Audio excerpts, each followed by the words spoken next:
The next part we'll do is the auscultation, and I'm just going to listen to the back of your chest, okay? Okay. And when I ask you to, if you'll just take a big deep breath for me and exhale slowly, okay? Big deep breath. Okay, exhale. Deep breath. Now exhale, please. Deep breath. Exhale. Big deep breath. And exhale. Big deep breath. And exhale. Big deep breath.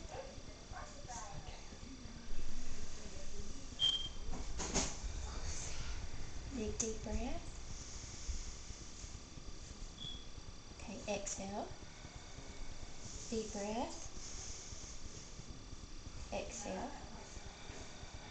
Big deep breath. And exhale.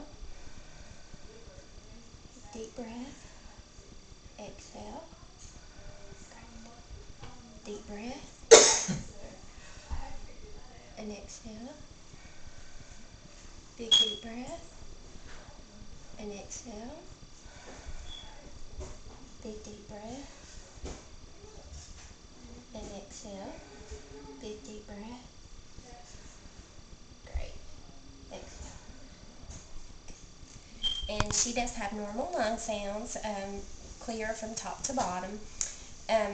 You would just want to note wheezing, any abnormalities, anything different that you would hear. Normal lung sounds are good and clear without any wheezing, crackles, rhonchi, stridor, and if you do notice those, you would want to assess further.